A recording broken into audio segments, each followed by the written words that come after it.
This is To See Each Other, where we explore how people are reshaping small-town America and why writing it off as Trump country hurts us all.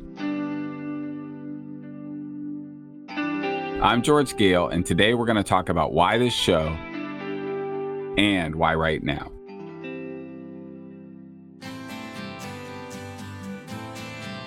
I grew up in southern Indiana, first in Medora, a town of 900 folks. By most standards, Medora was isolated country, a good 40-mile drive through rolling hills just to get to a town of 20,000. We lived next to the area lumberjack, Otis, and his wife Flossie, and across the road from the county dump. It may not sound like much, but to me and my brother Spencer, it was perfect. The last 30 years have been hard on Medora. The Medora Brick Factory, founded back in 1904, steadily employed a workforce of around 50 people. The plant shut down in 1992. Around then, a plastics plant that employed hundreds moved overseas. When we were still young, our family moved to Nashville, Indiana, that is.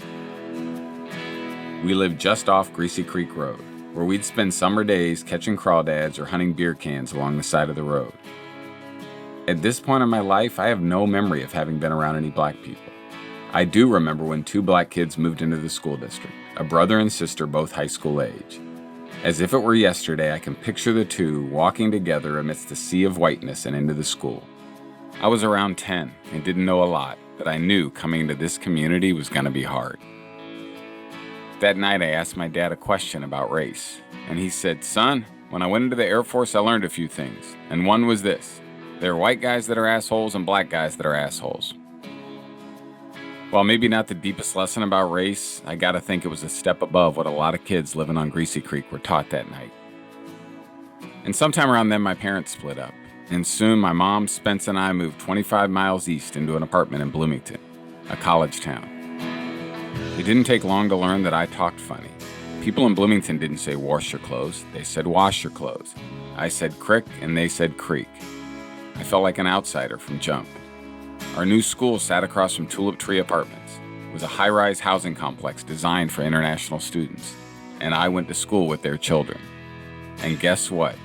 People made fun of how they talked too. I wasn't the only kid that felt like an outsider in this new town. A month removed from Greasy Creek, and suddenly my best friends were from all across the globe, and they changed how I saw the world. The story of small towns like Medora must sound familiar. Local factories and businesses shut down. As the jobs leave, so do the people. Those jobs and the meaning they provided replaced by meth labs and opioid addiction. It was the narrative trotted out when Donald Trump ascended to the presidency. He seemed to have a lock on all these small towns, and the media became intensely interested in rural America. Suddenly, stories of rural communities and their support for Trump were front-page news. The Wall Street Journal called rural America the new inner city, whatever in the hell that means.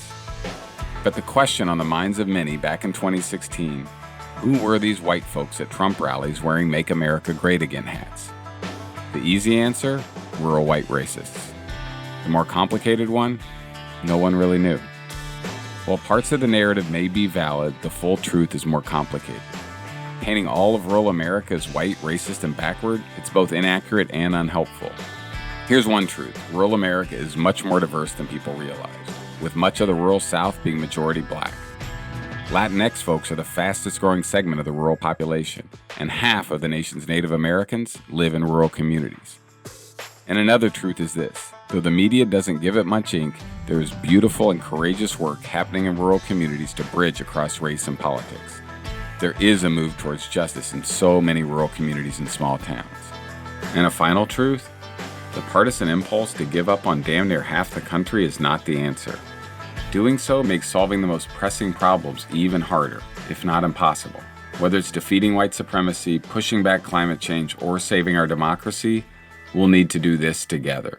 And that's what we're doing here, complicating the narrative of small-town America, because when we see each other, we can change the world.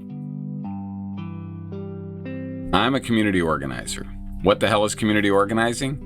Community organizing is the craft of bringing people together to have more power as a collective than we do as individuals. And we then use that newfound power to create the change our communities most want and need.